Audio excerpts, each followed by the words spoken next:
We get to hear a very informative interview between Dr. Meg Meeker and our friend Dr. Walt Larimore. Dr. Larimore has worked with my dad for years and has been a guest on our radio program many times. And as a practicing family physician for over 30 years, he is an expert on the human body.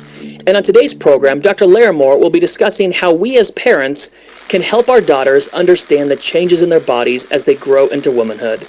So here now is Dr. Meg Meeker as she begins the first part of our interview with Dr. Walt Larimore on today's edition of Family Talk.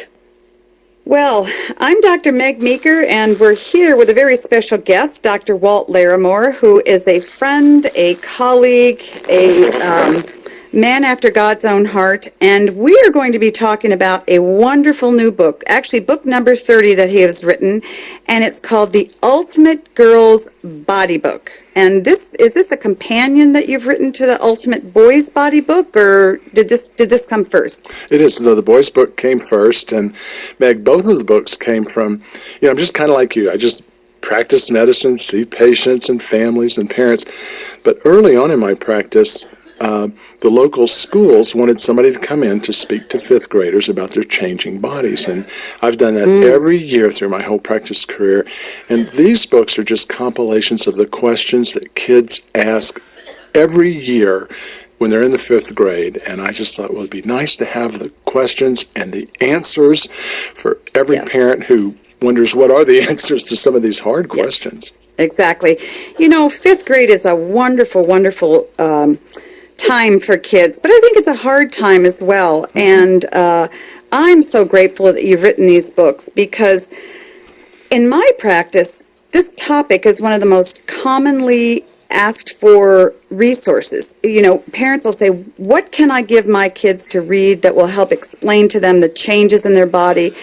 And I find that usually parents start asking right around the fifth and the sixth grade, but there are many other questions that kids need answered long before that. So, but fifth grade is a great place for parents to start. What I'd like to know, Walt, is were you prompted to write this book because you were asked to come in and speak to fifth graders, or is this something that parents had asked for in your own practice as well? Well, both. I mean, just like you, parents ask these questions because their kids ask them questions and they don't necessarily know the answers, and sometimes they're embarrassed by the questions. And the information, especially on the internet, is so wide-ranging in how trustworthy it is. And so my goal with these two books was to generate resources that were both biblically sound and medically reliable. And so to do that, what I gathered for each book were advisory panels of about 60 professionals for each book. Everything from Christian psychologists and psychiatrists to pediatricians and family physicians to nutritionists and dietitians to theologians and pastors, as well as teams of, in the case of the girls' books, moms and daughters who read it. Right. And that allowed the Christian Medical and Dental Associations to endorse the book because they're medically reliable and biblically sound. And Meg, don't you find that parents want information they can depend upon and that they know is trustworthy? Absolutely. And I know, we've talked about this before with our colleagues, and that is there's so much information out there for parents. And a lot of it is not medically sound, particularly now with the internet. Unfortunately, parents will read so much, and so much of the information they get is anecdotal. It's not scientifically sound. And they take it and run with it. And they believe things about their children, about parenting, about, what's wrong with their children that are really untrue. And as a physician, it's hard, and it takes a lot of time in my practice to try to undo a lot of the myths that they, have latched onto, and to assuage some of their fears, because parents are very, very frightened. So I'm really grateful that not only have you written the Ultimate Girl's Body Book and the Ultimate Boy's Body Book, that it's medically sound, but you put a Christian bent to it so that everything is biblically based. And what I love about this, too, is that you write really for parents and for kids. So was that tricky when you were writing the book, that you knew parents were going to read and then give to their children to read so that the two of them could come together and discuss the book? I imagine it would have been tricky to write a book for parents and kids at the same time. just like you do in your practice, when we are advising a family that comes in and there's a mom and a child, or a dad and a child, or mom and dad and a child, we need to learn over time to give our advice so that the entire family can hear it. And so I think that the writing in the book is just a reflection of how pediatricians and family physicians advise families all over the world every day. But it was nice to test it against actual real focus groups who sometimes revised the language a little bit and made suggestions on how it could be even communicated better. And there's a chapter at the beginning of each book, Meg, one written for the child, one written for the parent, about how to get the best out of it. In some cases, it'll be families reading chapter by chapter together. In others, they may want the child to read a chapter and then talk about it. And yet others have written back and said they've used the book for a weekend getaway. But anyway, a variety of ways to use it. Some of the questions are very appropriate for very young children. And then there's other questions that you may want to wait till a child's a little bit older. And Meg, as we see in our practices, there are some kids at age 9 or 10 are very mature and can handle information very early. And then there's others you may want to wait till they're 12, 13. Exactly.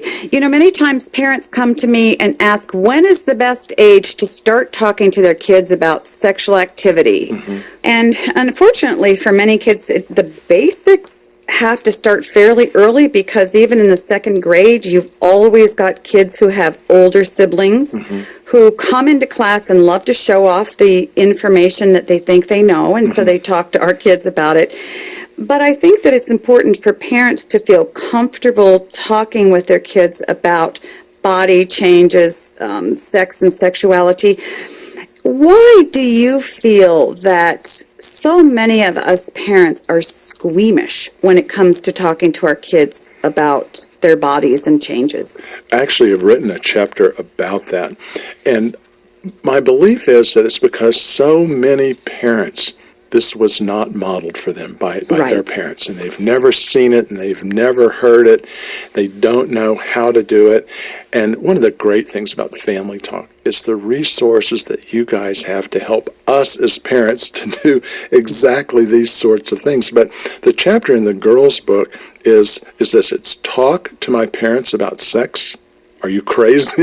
Yeah, that's right. We actually encourage the little girls to use the book to engage their parents in discussions. Because what the studies show, Meg, you've seen this in the literature, the pediatric literature, what the studies show is that our kids want us as parents to be their guides, to be their coaches. They may roll their eyes when we give them advice, but they seek it, and we are the most important determinants of decisions that they will make. Yeah. And so my prayer is that this book will help parents take initially what I think is an uncomfortable role of answering these questions and talking about these questions. You don't have to be the expert. You don't have to know every answer. It's fine to say, I don't know, but we'll find someone who knows. Yes. But our hope is that this will be a foundation for discussions that will allow that child to approach those parents throughout his or her adolescence and young adulthood, that there'll be a freedom within families to talk about anything. Exactly. And I encourage parents that early on in their child's life, second and third grade, I think it's important for parents to establish themselves as the go-to person when they have questions about anything. And I think it's important that parents communicate to their kids. And I know that this is hard because a lot of parents are squeamish and frightened and feel that they're not the expert. But to communicate to their kids, whenever you have a question about your body or sexual activity, romance, whatever, come to me, because I'm the one who knows the answers. Kids in your class don't always have the right answers.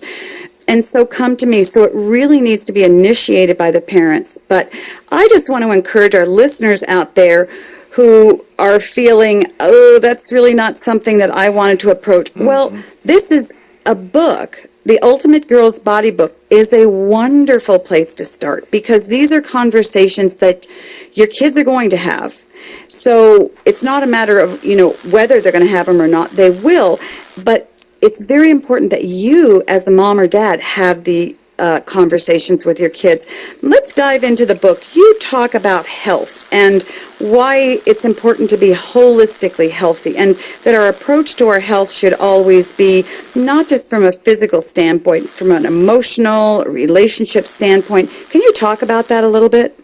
Yeah, it's actually one of the earlier chapters in the book, because the Bible doesn't talk about just physical health. It also talks about our emotional and mental health. It talks about our intellectual health. It talks about obviously about our spiritual health. I think probably one of the best examples of that is when the physician Luke is writing about the preteen Jesus. This is in Luke 2:52.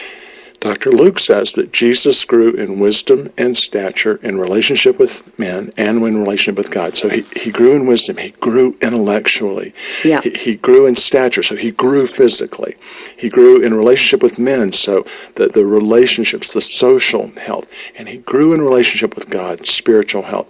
And so what I see in the Bible is, I kind of think of it, Meg, as a health vehicle with four wheels: physical health, emotional health, spiritual health, and relational or social health. Now, the power steering is that spiritual health wheel. But if those four wheels are equally inflated and if they're equally healthy, the ride can be pretty smooth. But if one of them gets flattened or is low in air, boy, the road can be bumpy. That's a great analogy. I mean, I don't like to think of myself as a car, but I mean, hey, it works. I think, but it's great. If you've got a great balance, you're physically, emotionally, relationally, and spiritually strong, you're absolutely right. Life is smoother and life is so much better. So I think that's a wonderful, wonderful analogy. Do you find in your practice, well, I assume in your practice that you can speak openly about your faith to your patients, or do you feel intimidated ever? Or do all your patients just know you're Christian because they've read your books? Yeah, most of my patients aren't Christian, and for early years of my practice, I actually didn't bring my faith to work. I had been taught in medical school and residency that to bring your faith into the exam room was unethical, and it was maybe even illegal.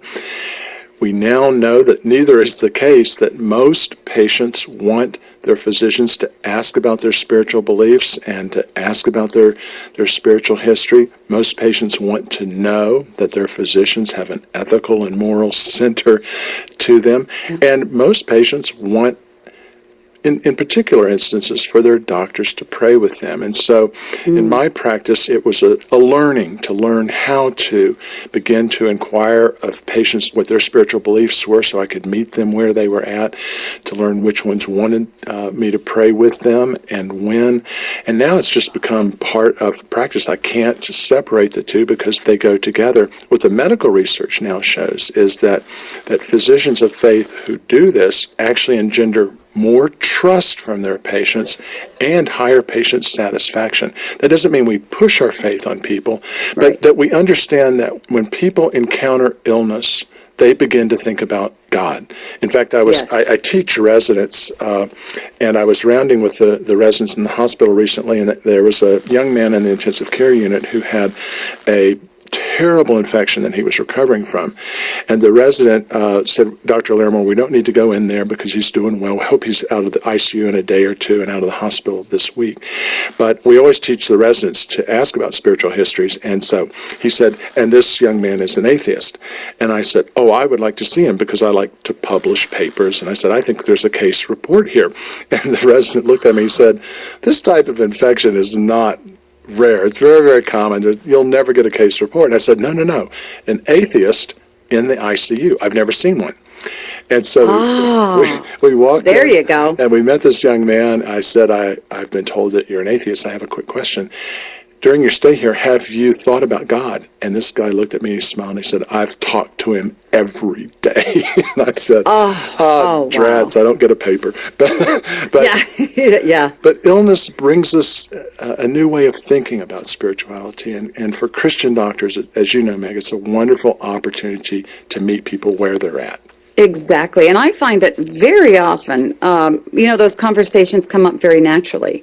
But if I'm talking, not even with a critically ill patient, but with a patient in my office who's got depression or anxiety or is sort of feels that emotionally their back is against the wall, they're really broken to the point where they know they need help. And those conversations, and there have been many times where if I can't ask them about their faith or if they believe in God, to whom they can turn and cling to, sometimes I just don't know where to take them, particularly with the emotional and the psychological issues.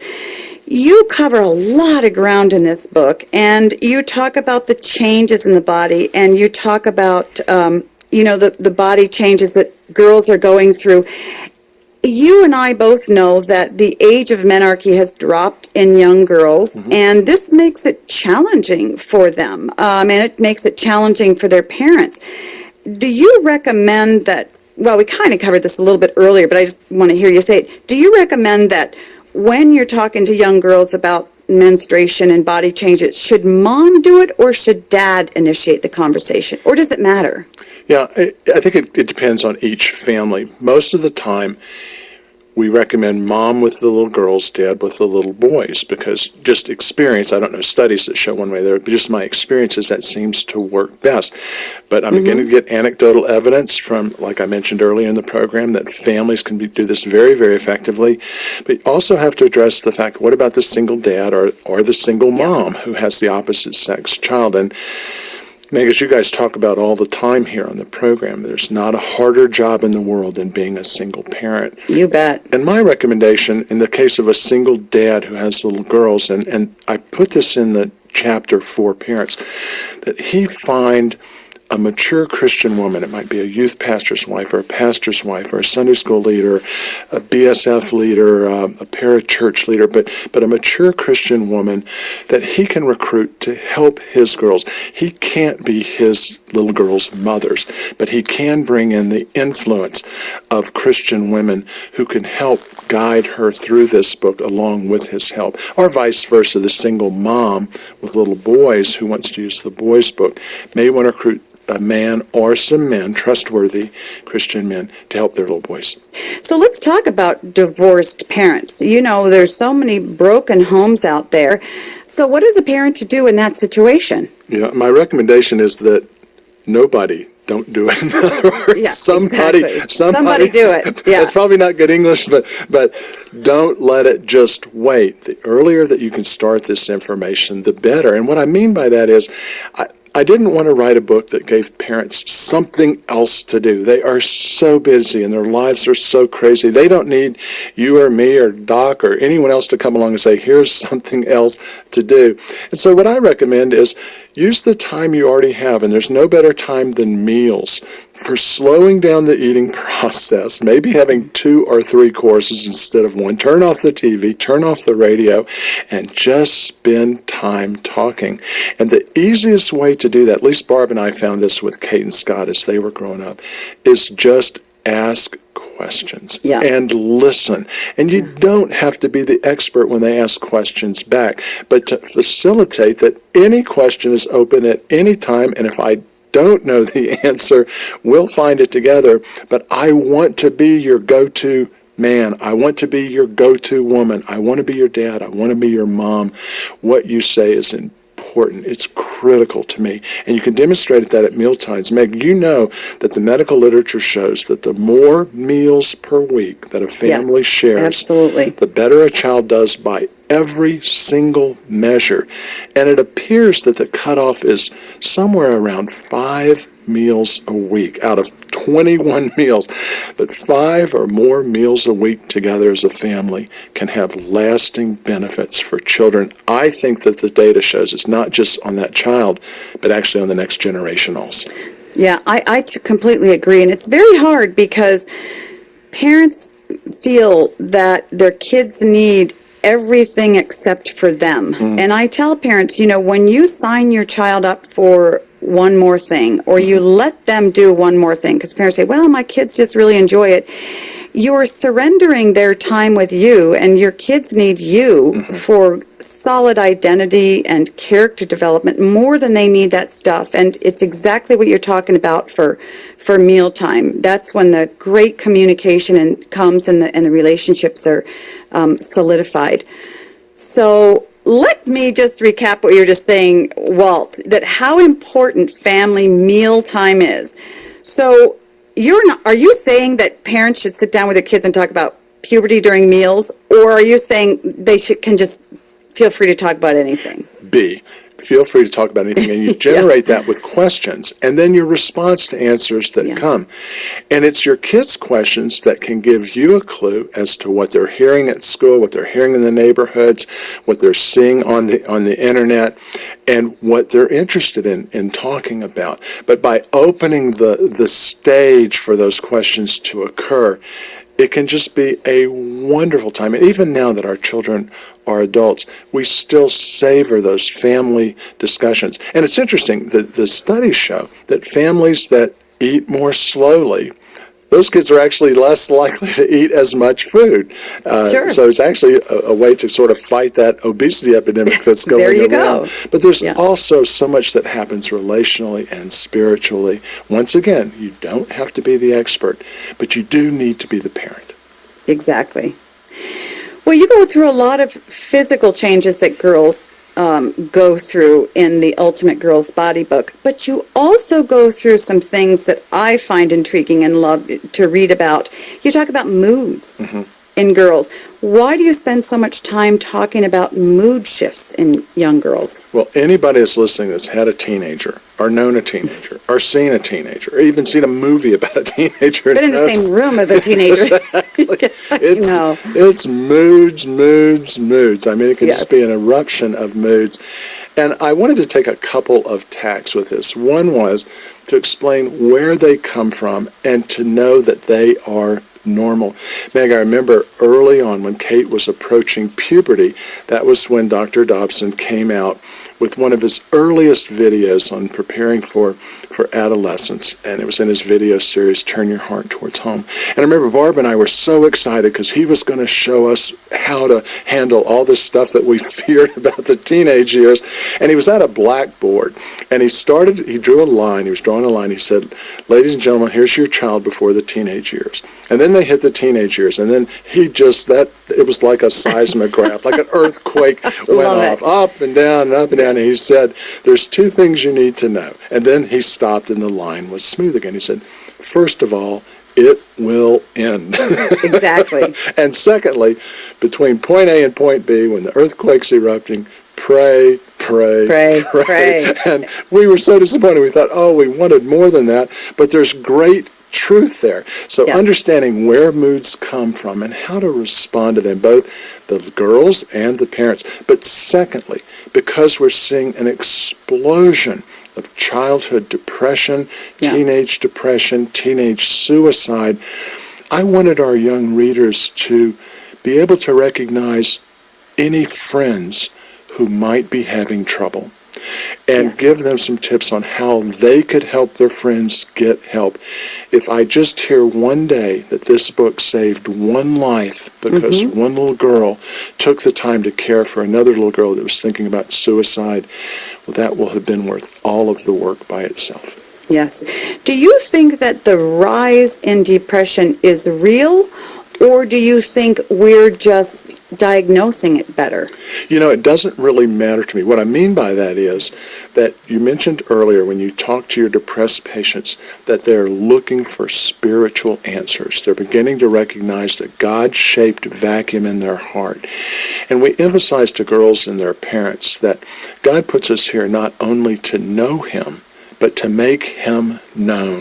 Yes. And when we come across people who are hurting, there's no better time to come alongside and to love them in the name of Jesus. And so it's a book not just about going through puberty and all the bodily changes. But what's God calling you to as you go from girl to woman? Why is modesty important? Why is dressing important? Why is sexuality important? Why is purity important? Why is saving yourself in every way for your future husband important?